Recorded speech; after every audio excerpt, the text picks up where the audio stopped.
Okay, maing mudto na usab kanatong tanan Luzon, Visayas, Mindanao.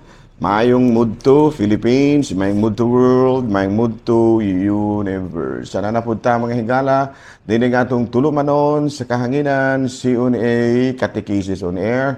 O ako lang gihapon kini inyong ubos nga alagad, Reverendo Padre Edwin Academia Akam. Abino adlaw na usab karon nga, usab tarong adlaw. Sa tarong adlaw, Huwebes.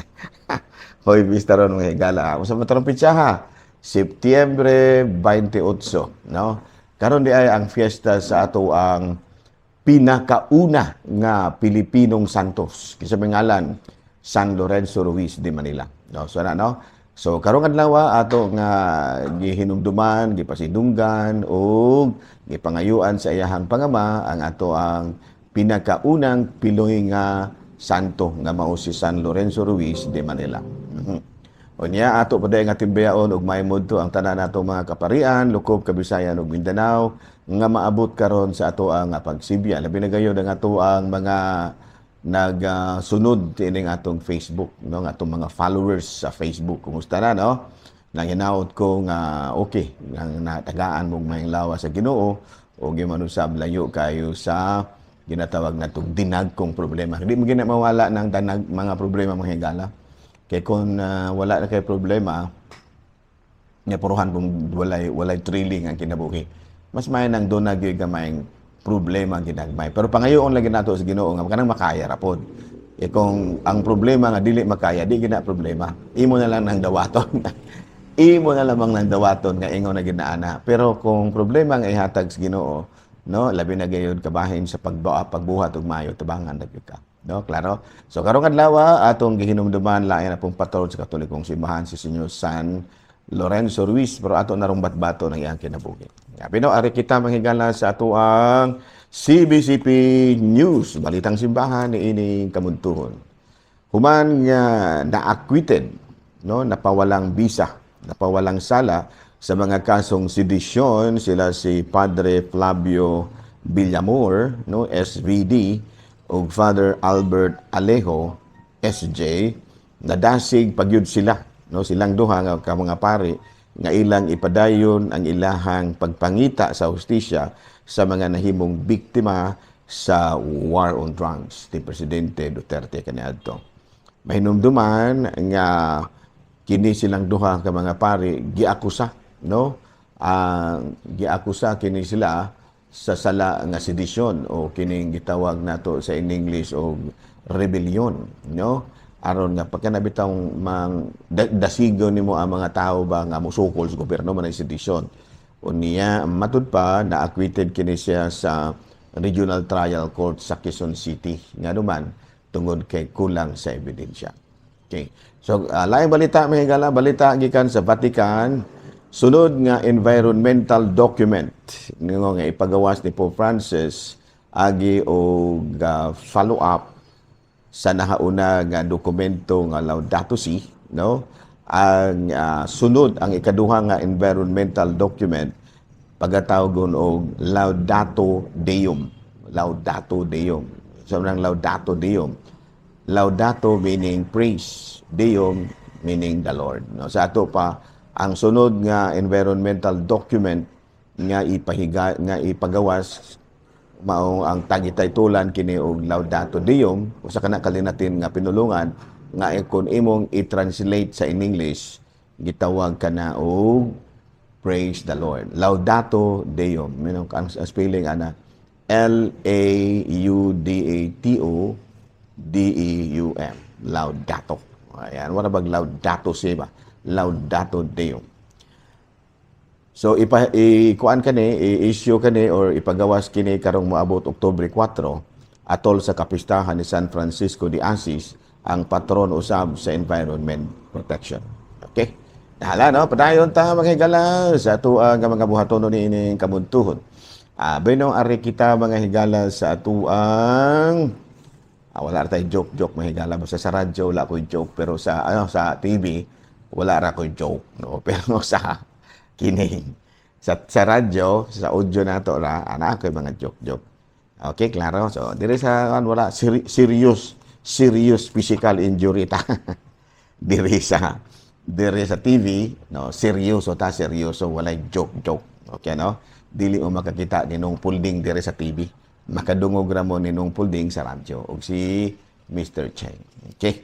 Abi no ato nga ipaila-ila kaninyo ang patron karong adlaw nga mao si San Lorenzo Ruiz. Abi no diri sa ako ang parokya, doon ako'y kuan diri kanang kapilya nga ilahang patron si San Lorenzo Ruiz, no, San Lorenzo Ruiz. Ug sa parokya ang patron pod sa kuan, ang dili patron sa kining sa parokya sa Dawis, San Lorenzo Ruiz. Pero kinigong piyesta sa Dawis duha kay ang sa Dawis gyud mismo, ang Dawis barangay, ang patron nila San Vicente. Pero sa parokya nga sa kanang parokya sa Kalumbuy sa Dawis, ang patron nila San Lorenzo. No, so muna nga karong adlaw gisaulog nila ni Father Ryan ni Father Ryan, no, ang Ryan ang piyesta ni San Lorenzo Ruiz sa Dawis. Okay, no? Dili Kalumbuyan, Dawis. Okay, San Lorenzo Ruiz. Ako din nga timbaya og mayong mudto ang akong agaw din sa Kalumbuyan, ang atong kora paruko din no? Baling mistisuhan na, no? Parehos na nako ka. May pagka-mistiso tanawa. May mga dugo agod ni Father Christian. Mga dugo na silang katsila. Kaya bumidyano man na mga istorko. No? Kana sila si Father Christian. Dahil mo oran man parinte ni Father Christian. Kaya ang iyahang apuhan sa father side, mga Durango, may dugong akab. No? Iyahang lola. No? Abi no? Nahala no? San Lorenzo Ruiz, taga Binondo, Manila. Usa kini siya ka Filipino-Chinese, no? Niya nakatrabaho siya sa usa ka Dominican parish, isip clerk, no? Escribo, unya implicated in murder. No, mao kadto nga nangadto sila didto ni kuyog siya sa misyon dito sa Nagasaki, ug didto gi persecute man lagi ang mga Kristiyanos, mao kadto nga naapil usab kini si San Lorenzo Ruiz sa nahiagom sa pagpanglutos. Kauban sa 14 niya ka mga kaubanan, gipangkuan kini sila, gipang martir. Unya giingnan pa kini sila nga kung inyong isalikway ang inyong pagtuong Kristohanon, dili ra mo patyon. Pero niingon kini si San Lorenzo Ruiz mga kauban, sa in English pa I will never do it. I am a Catholic and happy to die for God. If I have 1,000 lives to offer, I will offer them to God. Sa ato pa so, binisayon pa nato na dili ginuon ko. Yan, no? Dili ginuon ko. Usa ako ka Katoliko ug malipayon akong mamatay alang sa Dios. Kung tagaan ko sa Ginoo og libuan ka kinabuhi, ako kining ihalad ngadto sa Ginoo. Muna siya si San Lorenzo Ruiz muna nga proud kay taan ang ato ang paisano nga si San Lorenzo Ruiz, no? Muna nga kami diri sa kining ayungon, amo yung isaulugan si San Lorenzo Ruiz sa iyahang kapistahan. O karong adlaw. Okay, klaro? So, San Lorenzo Ruiz de Manila, ang ato ang patron karon. Okay, no? Ari kita manghigala. Ug mga adlaw, ang atong patron, mga anghel na pod. Si San Michael, si San Saint Gabriel, o si San Rafael. No? Sila ato ang pistahan ugma. No? So karon ang pista nato ron martir, no, si San Lorenzo Ruiz de Manila. Okay, ala. So kumusta naman mo din sa Tanhay, ang ato mga igsoon din ng mga Tanhayanons nga taga-Bais pod nga bag-o pa lang nagfiesta niadtong September 10. Ang sunod nga fiesta dai nga sa Ulugon mahigala kami na manhuyod, no, gani madutas manhuyod mahigala kun moagi mo hilabihan ang daghanang bulanteros damdang dalan. No, dapit sa ila ka anhing Peter, no? Dapit sa ila ka anhing Salome at Bang, no? Naman ay kuan din na. Dapit sa ilang ka anhing Easter. Ayan, no? ang mga tindahan din na puros na lamang mga anhing, no? Naadapit sa ilahang at Bang sa ilang anhing Salome, sa ilaha ka anhing Peter, at Bang sa ilang ka anhing Frank, at Bang sa ilang ka anhing Easter. puros na nga matay, no? Matay pa, nangamatay na yung tao ng ato ang mga negosyante din ha. Pero nagbilin sila sa ilahang mga ligasiya ngadto sa ilang mga apo. No, so daghan kayo ng mga volunteero karon din ha sa manhuyod, so alang na atong gustong mamalit-palit, no, nahala makapalit-palit mo din ha. October 4 ang among fiesta din sa manhuyod. October 4, no, ang among kora paroko da maabtikon, batanon, guwapo, no. Parehos ni kuan, parehos sa among mayor po, guwapo po na, no, si Father Rafi Andaya, manghod sa kuang classmate.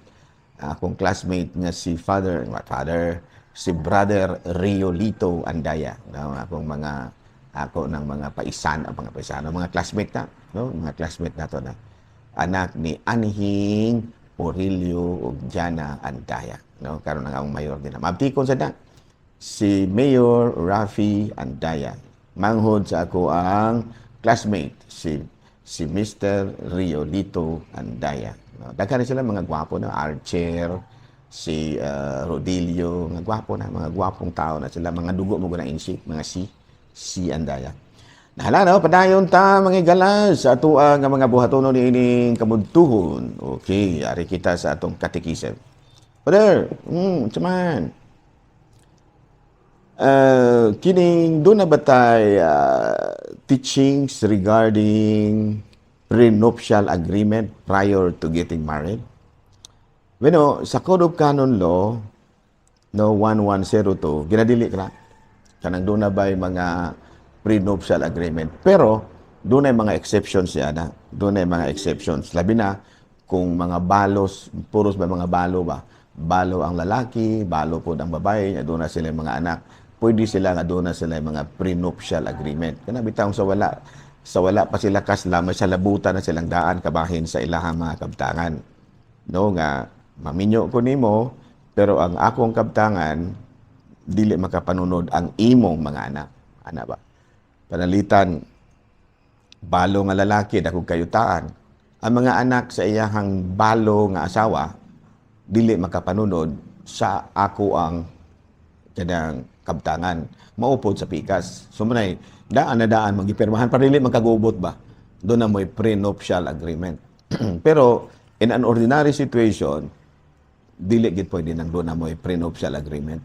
Kaya maniguro man niya ng mga babae, nga mo na ikamatay nimo, dili na pwede. Labi na kung supak sa mga provision usab sa kining gitawag natong balaod. Ana no? So babawal na siya. Doon na yung mga exceptions. Okay, another topic. What are the grounds for annulment in one's marriage? Unsa man ang mga basihan nga ang inyong kaminyoon pwedeng maanular? Kana bitang mawalay bili. Okay, no? So number one reason nga mawalay bili ng inyong gitawag nato og kaminyoon. Number one is lack of internal freedom for husband or wife. Kanang internal freedom, kada bang wala bitaw kay kagawasan, no, isip bana or asawa. Yan. Letter A, kabahin na ang provision, those who lack the sufficient use of reason. Sa ito pa, kung medyo ba dili kayo bitaw maayo ang iyahang pangrason, unya imong pangasawon kay medyo may pagka inana ba? Ana ba? Dili lang ta solda na kadang kulang sa kabuot ba? Those who lack the sufficient use of reason, pwedeng maanulan nato ang kasal ninyo ni ana. Wala man di kalibutan niya imong gipulo pangasawa sa bisan unsang rason. No, imo na lang gipangasawa kay mao kini mao kana, no. Ado na nahitabo ni ana. Do na bay babae nga girip sa usa ka lalaki.